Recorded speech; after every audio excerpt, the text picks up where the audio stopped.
இந்த முறை பள்ளி சார்பில் பேச்சுப் போட்டியில் நீதான் கலந்துக்கப் போகிறாய். நல்லா தயார் செய்து கொள்.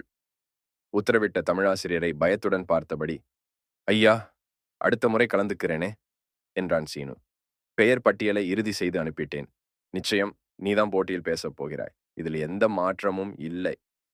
முகம் சுருங்கி செய்வதறியாது நின்றான் சீனு. போட்டிக்கு எப்படி தயாராவது என்று தெரியவில்லை. மனப்பாடம் செய்து சொன்னால் பாதியில் மறந்து விடுகிறது. எப்படி சமாளிப்பது? போட்டியில் தோற்றால் பள்ளிக்கு பெருமை கிடைக்காது. இதனால் பயந்து நடுங்கினான். அவனிடம் தாழ்வு மனப்பான்மை இருந்தது. அது பயமாக வெளிப்பட்டது. அதை சரி செய்வதே தமிழாசிரியர் எண்ணமாக இருந்தது. அவனிடம் புதைந்து கிடந்த திறமை அவருக்கு நன்கு தெரியும். கண்டிப்பின் காரணமாக போட்டிக்கு தயாரானான் சீனு. போட்டி நாள் வந்தது.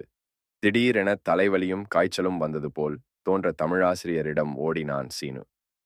ஐயா, எனக்கு உடம்பு சரியில்ல. அதெல்லாம் ஒரு பிரச்சனையும் இல்ல. வா, போட்டி நிகழும் மேடைக்கு செல்லலாம். அழைத்துச் சென்றார் தமிழாசிரியர். ஒவ்வொருவராக பேசிக் கொண்டிருந்தன. பதற்றத்தில் நெளிந்தான் சீனு. தயார் செய்திருந்தது எல்லாம் மறந்தது போல் தோன்றியது. நெஞ்சில் பந்து உருண்டு அடைத்தது. நிச்சயம் வெல்ல முடியாது. மற்றவர்கள் எல்லாம் சிறப்பாக பேசுவதாக தோன்றியது. பரிதாபமாக பார்த்துக் கொண்டிருந்தான் சீனு. உன்முறை வரும்போது அழைக்கிறேன். அதுவரை மரத்தடியில் பயிற்சி செய். எதிரே இருக்கும் நடுவர்களையோ சுற்றிருப்போரையோ கண்டு பயப்படாதே.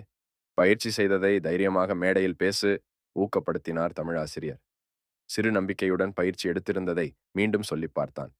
மேடையில் எவ்வித தயக்கமும் இன்றி பேசி முடித்தான். பார்வையாளர்களின் கரவொலி காதை பிளந்தது. 2வது பரிசு பெற்றிருந்தான் ஷீனு. அடுத்த முறை நிச்சயம் முதல் பரிசு பெறுவாய், பாராட்டினார் தமிழாசிரியர். இன்னும் சிறப்பாக பேசும் நம்பிக்கை துளிர்த்தது. குட்டீசுங்களா முயற்சியும் பயிற்சியும் வெற்றியை கொண்டு வரும். தாழ்வு மனப்பான்மை தோல்வி பெற்று தரும் என்பது இக்கதையின் கருத்து.